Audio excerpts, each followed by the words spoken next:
À l'extrémité sud-ouest du Massif central, au pied de la montagne Noire, dominée par la silhouette de Bernico, les arêtes de Findeil et le plateau du Cos, Sorèze est un village tarnais au confluent des départements du Tarn, de l'Aude et de la Haute-Garonne. Revel, bastide médiévale, cité du meuble d'art, ouvre la plaine du Lauragais. À Saint-Ferréol, Pierre-Paul Riquet est venu chercher les sources du canal royal des Deux Mers, le canal du Midi, classé à l'inventaire du patrimoine mondial par l'UNESCO. Non loin de là, vers Castres et Dourgne, les abbayes de Sainte-Scolastique et d'Ancalcat perpétuent la règle de Saint-Benoît. Dans la vallée voisine, Durfort, village du cuivre et des dinandiers. À Sorèze, comme à Revel, l'artisanat du meuble d'art conserve le goût de la belle ouvrage. Chaque rue, chaque maison rappelle le passé prestigieux de l'abbaye et de l'école qui ont tant marqué l'histoire, les pierres et les hommes de ce village.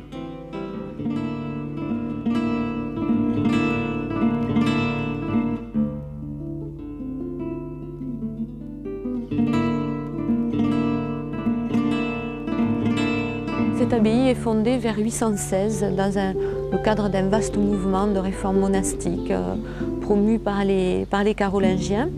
Alors c'est une abbaye qui est restée assez modeste, je dirais, d'importance moyenne. On comptait à peu près une vingtaine de moines d'après les archives, et qui a connu une histoire somme toute assez classique, assez banale, comme la plupart des abbayes méridionales, c'est-à-dire donc une période de croissance et d'apogée jusqu'au milieu du XIVe siècle, puis une grande période de dépression avec ce cortège de calamités, de la peste, de la guerre de Cent Ans, etc. Puis un bref redressement à la fin du XVe, début XVIe siècle. On sait qu'on remet en vigueur la règle, qu'on fait quelques réparations à l'abbatiale. Malheureusement, tout cela est balayé par les guerres de religion. Et Sorèze est prise à 2 reprises, en 1571 et 1573. Et là, le monastère est complètement rasé, les archives détruites, les moines dispersés. Et il ne subsiste pratiquement plus rien jusqu'au début du XVIIe. Et toute la bibliothèque médiévale de l'abbaye de Sorèze a disparu, à l'exception, miraculeusement, des Flores Sanctorum, qui sont le seul volume manuscrit échappé finalement, qui est échappé à cet incendie et à ces destructions. Et c'est un manuscrit de qualité, d'une part par son format, qu'on qualifiera de moyen grand, par la qualité de l'écriture, le soin qu'on a porté à la vérification du texte, et surtout la qualité assez exceptionnelle des quelques miniatures qui sont des lettres ornées ou des lettres historiées, rares mais d'un très grand soin et d'une très belle qualité.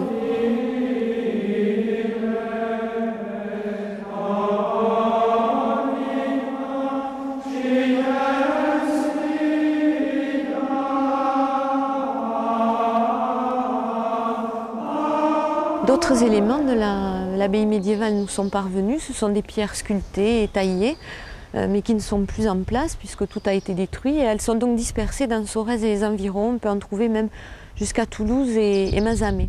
Et la plupart des pierres très blanches que l'on voit, qui sont en calcaire dit de Bernico, qui est un calcaire marmoréen, donc sont des pierres d'origine romane et remployées donc dans ce clocher. Et là, il faut attendre donc l'arrivée des Mauristes pour que renaisse cette abbaye, pour qu'elle soit entièrement reconstruite. Les Mauristes, lorsqu'ils sont intervenus à Sorèze, donc à partir de 1636, ont apparemment respecté l'organisation primitive de l'abbaye de Sorèze. Donc ces Mauristes qui sont une congrégation réformatrice des monastères bénédictins après les guerres de religion et qui s'installent ici à la demande de Don Barthélemy Robin, et qui entreprennent la reconstruction du monastère entre 1638 et 1642. Et puis, à partir de 1680, ils ouvrent un pensionnat pour quelques gentilshommes peu fortunés et dont ils assurent l'éducation. À partir du XVIIIe siècle, les candidats sont de plus en plus nombreux. Le système scolaire de Sorèze donc, connaît un tel succès qu'elle fait partie des 12 écoles royales militaires qui sont donc érigées en 1776. Alors la cour des Rouges est fermée donc par une dernière aile conçue de manière très monumentale, aussi bien dans sa façade côté cour que dans sa façade côté rue. Et elle est édifiée en gros dans les années 1775-1780 et en grande partie donc destinée à accueillir les royaux, c'est-à-dire ces pensionnaires donc, de l'école royale militaire. Et assez curieusement, elle est conçue côté intérieur plus à la façon d'une galerie de cloître, alors qu'il s'agit donc d'une cour de collège. Il faut éviter d'opposer les Lumières et le christianisme. Il y a des Lumières chrétiennes, il y a une partie de l'Église catholique en France qui n'a pas peur des idées nouvelles. Les bénédictins n'hésitaient pas à faire lire à leurs élèves des textes de Rousseau ou même de Voltaire. Je voudrais préciser un peu en quoi cette école de Sorèze était très originale et en quoi était-elle moderne. Alors, donc on y enseigne la religion, c'est évident, la tradition se maintient, on y enseigne aussi le latin, on y enseigne les mathématiques, comme le faisaient déjà les jésuites au XVIIe siècle. Mais ce qu'il y a de nouveau, c'est qu'à cette tradition des humanités classiques, disons, on va rajouter un enseignement qui est toujours fait en langue française, alors que les jésuites, par exemple, au XVIIe siècle, font la totalité de l'enseignement en latin. Donc là, c'est la place du français aussi qui s'accroît. Donc, on va enseigner l'histoire, la géographie, les langues vivantes.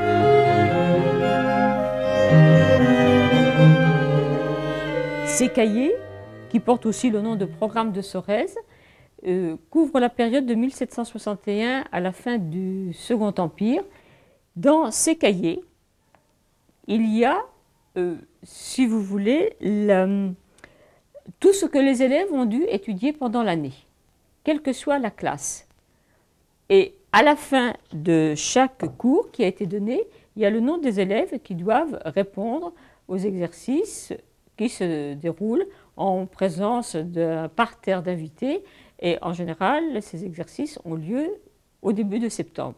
Et puis, il y avait aussi tous les cours qui ne faisaient pas partie vraiment du programme, mais qui permettaient à l'élève de se développer. Et dans ces cours, il y avait le dessin, l'écriture, parce que c'était un art de bien savoir écrire. Et on écrivait avec la plume doigt.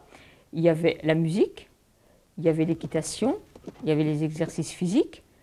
Et entre autres, il y avait la natation, puisque Sorèze était une des rares écoles à avoir un bassin de natation au XIXe siècle. Chacune des 12 écoles royales militaires avait à peu près les mêmes consignes, de façon à ce que toutes ces écoles répondent aux besoins du roi Louis XVI. Les ordres étaient donnés par le ministre de la Guerre, le comte de Saint-Germain. Dans ce registre, il y a tout ce que les parents doivent remplir comme condition pour pouvoir inscrire leurs enfants dans une école royale militaire. Il fallait un certain nombre de quartiers de noblesse. Il y a le plan d'éducation, vous avez le trousseau qui est à fournir, et dans ce trousseau, on voit même qu'il faut fournir la bourse pour tenir les cheveux et la poudre, pour porter un uniforme. Et ça, c'était déjà du temps des bénédictins qui avaient voulu que les élèves, quelles que soient leurs conditions, portent un uniforme. Comme ça, on ne voyait pas on ne faisait pas de différence entre ceux qui étaient boursiers et ceux qui n'étaient pas boursiers.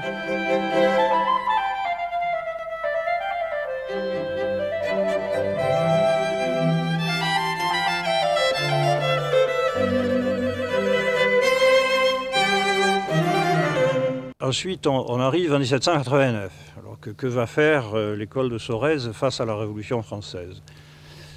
Vous savez qu'il y a eu le fameux problème de la constitution civile du clergé en 1790 et que le clergé français s'est divisé face à cette constitution qui avait été votée par l'Assemblée constituante. L'école de Sorèze, de ce point de vue, a fait comme le reste du clergé français, c'est-à-dire que les religieux se sont partagés à peu près en deux moitiés égales.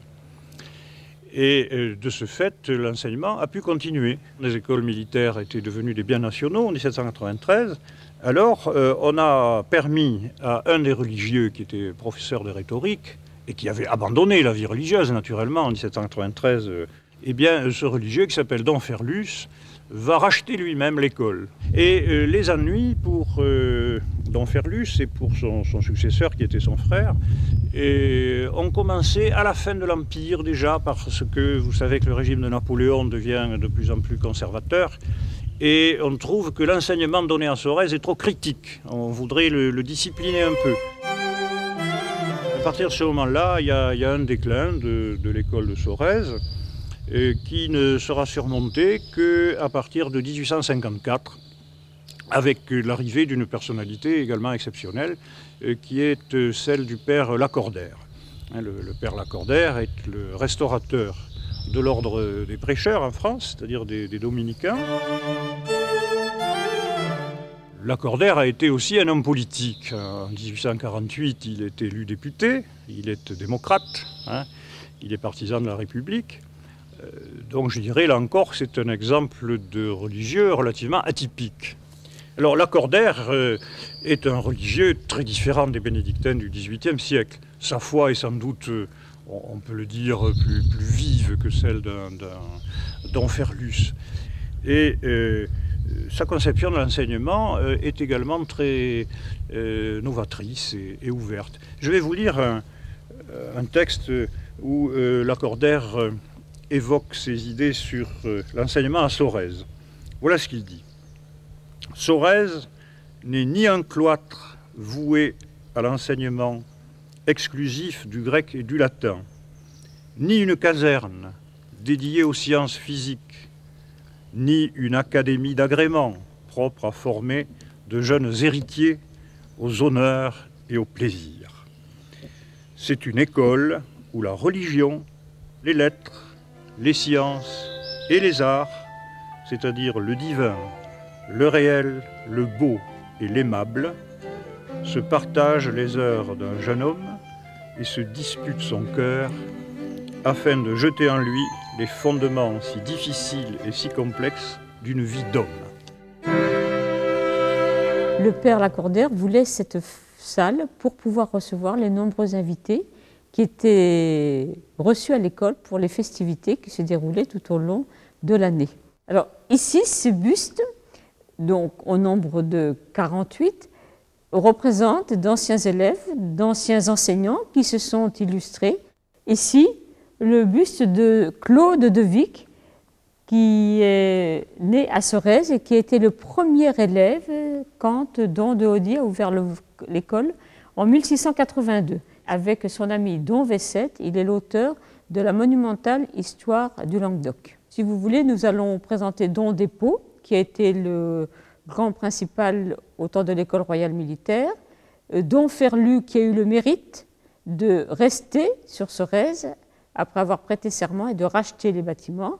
Les bustes les plus connus dans cette salle sont par exemple La Roche-Jacquelin, le grand général de Vendée, un enseignant qui est Paulin, qui a été professeur de fortification et de mathématiques. Vous avez ici le buste de Nuber Pacha, qui a été, après avoir été élève, qui a été un grand homme d'État égyptien. Certaines familles de la région sont représentées, par exemple la famille du général Lapérine d'Opoul et, entre autres, la famille Caffarelli. Maximilien Caffarelli du Falga, mon ancêtre, fut l'aîné de 10 enfants, dont 6 frères qui sont tous passés à Sorèze. Il fut général de Bonaparte. Jean-Baptiste, qui a été nommé évêque, c'est un évêque concordataire, qui a été évêque de Saint-Brieuc. Ensuite, le troisième buste qui existe dans la salle, c'est Auguste, donc le dernier frère et arrière-grand-père de Marie-Laure. Il a fait une carrière militaire brillante. Il a eu un certain nombre de décorations, comme il était grand aigle de la Légion d'honneur, suite à Austerlitz, où il a eu des faits d'armes qui ont été remarqués.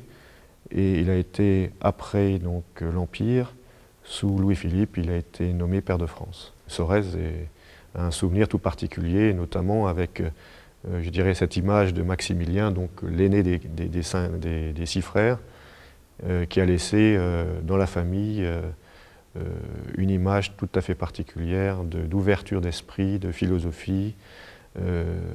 Il a même créé l'école publique laïque, puisque au Falga, dans le petit village à côté de Saint-Félix-Lauragais, il a créé une école publique où il enseignait le français, le calcul, l'écriture, la lecture aux enfants des exploitants de la commune du Falga. Simon Bolivar, le grand homme d'État de l'Amérique latine, n'a pas été élève. Il serait passé seulement, mais nous avons la chance d'avoir son buste et nous en sommes très fiers. Et enfin, le père Lacordaire, qui, en 1854, a relevé Sorèze et lui a redonné le prestige d'antan. Une fois de plus, nous sommes rassemblés dans cette salle, sur les murs de laquelle est inscrite l'histoire de notre école. Cette histoire, elle a été écrite par des hommes, non pas dans des livres. Je nomme donc officiellement ce jour Sergent-Major M. Bernard Hugo.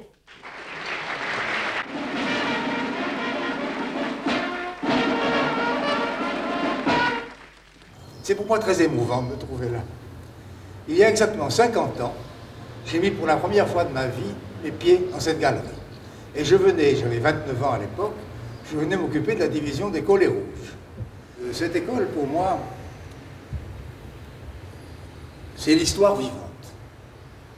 Je peux dire qu'ici, j'avais l'impression de vivre dans l'histoire de France.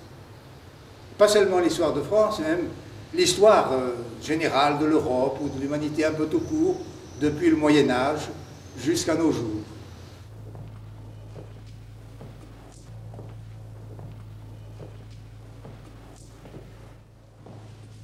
Un jour, tu auras ton nom sur ce tableau, comme tous ceux qui sont passés à Sorèze.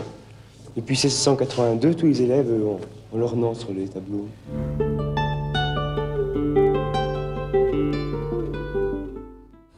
Nous sommes arrivés à Sorèze pendant la période de la guerre qui va de 41 à 45, avec ma maman, mes deux frères et ma sœur. Je suis rentré en 6e, j'ai fait 6e, 5e, 4e, 3e. 4 années scolaires, dont je garde un très grand souvenir. Alors le cheval, une tradition équestre importante à Sorèze, va me permettre de m'épanouir parce que j'étais gaucher, j'avais des difficultés scolaires et tout d'un coup, le fait d'avoir beaucoup de succès en équitation, j'ai réussi à m'imposer, à obtenir une certaine admiration et le respect de beaucoup d'élèves et de professeurs. Qu'on soit croyant ou pas croyant, Sorèze, c'était des fêtes tout le temps. Des fêtes religieuses, des fêtes, des défilés, la fanfare, la musique. Et puis la fierté d'appartenir à un groupe, à une école, à un uniforme. C'est pas le côté militaire que j'aimais à Sorèze, parce que je n'avais pas du tout cette pression. C'était plutôt... Allez, s'il fallait que je trouve un mot festif.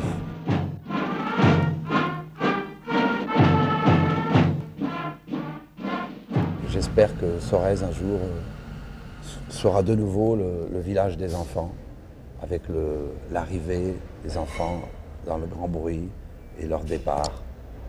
Je suis très ému chaque fois que je reviens ici, parce qu'on n'a pas passé 10 ans dans une école, 8 ans exactement, sans avoir marqué sa place un peu partout. Chaque coin de couloir, chaque marche des escaliers, tout cela me rappelle des faits du passé et c'est assez émouvant pour moi, certainement. Et vous y avez été très jeune à cette école? Je suis arrivé à 3 ans. C'est ici que j'ai appris à lire et à écrire. Puis je suis parti pour faire 4 années au collège de Castelnaudary. Puis je suis revenu ici pour 4e, 3e, seconde et première. Vous avez été ici un élève très brillant? Non, pas tant que ça. Je n'ai jamais pu avoir le moindre galon. J'avais les prix, mais étant donné les notes de discipline qui étaient affichées là, précisément sur ces murs, comme j'étais généralement avant-dernier au classement de discipline, je pouvais être premier ou second au classement pour les classes sans que ça me procure des galons, même pas de premier soldat. Et je suis rentré en 1932 et j'en suis sorti en 1942. Et quel âge aviez-vous quand vous êtes rentré? J'avais 9 ans quand je suis rentré. Le recrutement de l'école de Sorèze était très simple et pratiquement il n'a pas évolué au cours des 10 années que j'y ai passées. Un tiers de régionaux, c'est-à-dire originaires de Midi-Pyrénées ou disons de la Méditerranée. Un tiers Paris et quelques grandes villes, mais surtout Paris. Et un tiers hors métropole, c'est-à-dire ceux qui avaient des parents dans les colonies françaises, puisqu'il y a des colonies à ce moment-là ou à l'étranger. Les verts comprenaient les petites classes jusqu'à la 6e, les collets jaunes de 5e et 4e, 3e et seconde au collet bleu, et première et terminale au collet rouge. Je me suis retrouvé au milieu d'une famille très nombreuse, avec des personnages extraordinaires qui étaient ces pères dominicains, qui ne ressemblaient pas du tout aux curés de mon enfance, parce qu'ils étaient tous de blanc vêtus alors que les autres étaient tout noirs, qu'ils aimaient rire, qu'ils aimaient plaisanter. Il n'y avait aucun sujet tabou. Et l'école, c'était l'abbaye de Thélème. On n'y faisait pas ce qu'on voulait, mais on y apprenait à peu près ce qu'on voulait. Et je crois que l'uniforme, c'était ça, c'était ces devises gravées sur les boutons, c'était aussi ces mérites qui se distribuaient. On pouvait être caporal, caporal-chef, au mérite. Et il y avait ce que j'ai retrouvé depuis dans les sociétés africaines, au Sénégal notamment, les grands s'occupaient des petits. Et il y avait une hiérarchie naturelle qui s'exerçait en fonction du mérite. Ah, ce calot, il a une histoire, c'est pour ça que je l'ai mis sur ma tête. C'est celui que portait mon père de 1907 à 1915. On avait ici la culture justement d'un certain sens de l'honneur, d'un certain nombre de valeurs humaines, de camaraderie, de respect, de courage aussi. Et quand moi je me suis retrouvé en milieu d'année projeté dans un autre établissement qui lui n'avait pas quitté le monde habituel, hein, le monde citadin, eh bien je me suis trouvé complètement décalé. Parce que j'y arrivais avec des valeurs fondamentalement différentes et je ne m'y retrouvais pas. Donc c'est là, c'est marrant, c'est par effet de contraste que je me suis rendu compte de la portée de Sorèze, de ce que Sorèze avait imprimé en moi. C'est une politique de mes parents qui voulaient leurs 4 enfants dans la même école et ils m'ont fait rentrer à Sorèze parce que l'école était devenue mixte. C'est quoi la tradition Pour moi, en tant qu'élève, c'était le défilé, c'était notre manière de vivre à l'intérieur de l'école, nos usages à l'intérieur de l'école. Et c'était tout cela en fonction d'un passé qu'avaient vécu d'autres Soréziens avant nous. On était tous unis avec notre uniforme. Nous portions tous les vendredis soirs pour défiler, puisqu'avant de quitter l'école, nous défilions. Nous le portions pour les grandes occasions et nous le portions quand nous devions représenter notre école à l'extérieur. Mais je dois dire que d'une manière générale, on était assez fiers de porter l'uniforme dans la rue, simplement parce que ça attire la curiosité. C'était un signe de ralliement pour nous. Ça a pris la valeur d'une patrie. Une patrie dans laquelle on a été éduqué, qu'on a été formé. On a appris un certain nombre de valeurs et on tient à les continuer à les vivre. Mais ce sont des valeurs d'ouverture aux autres. Par conséquent, ce n'est pas une caste, ni une secte. Et il m'a fallu des années pour comprendre la présence affectueuse des pères dans toute leur discrétion, dans tout le respect qu'ils avaient de nous. Parce que c'était des hommes qui nous respectaient éminemment. Derrière une certaine sévérité, derrière un certain nombre de principes, de règles, par exemple de règles sur la tenue vestimentaire, la propreté, la rectitude, le fait d'être capable de se mettre au garde à vous, d'accepter une sanction sans rien dire, de faire face. Ben, derrière tout ça, c'était pour eux une marque d'amour, parce que je crois que c'est comme ça qu'il faut le dire, pour nous préparer à notre vie future, notre vie d'homme. Et ça, je crois qu'ils en étaient parfaitement conscients. Et en même temps, ils respectaient nos personnalités, parce qu'on pouvait être créatif à Sorèze. On pouvait imaginer des choses, on pouvait oser des choses. On pouvait oser monter un groupe de musique, on nous laissait tranquilles. Si on regarde les pierres comme ça, quelqu'un qui passe ne va voir que des pierres. Parce que la construction et le message de l'accordaire est quelque chose qui dépasse les pierres, c'est quelque chose de beaucoup plus profond. C'est quelque chose que l'on porte en soi après et que l'on est capable de transmettre. Il a apporté son souffle. Son souffle qu'il avait puisé à la fois dans l'esprit de Saint-Dominique, un souffle de foi, mais aussi un souffle de liberté. N'oublions pas qu'après toutes les crises du début du XIXe siècle et de la fin du XVIIIe, l'accordaire est arrivé, Dieu et la liberté. Et il a toujours voulu faire passer la foi en Dieu, mais dans la liberté. ne jamais contraindre. J'ai envie de dire, tu vois, merci, quoi. Merci d'avoir vécu ça. Pourtant, ça n'a pas été facile. Et je le souhaite à personne. Et intimement, ce sont des valeurs que j'aimerais transmettre. Parce que je crois que ce sont des valeurs fortes pour construire une société d'hommes.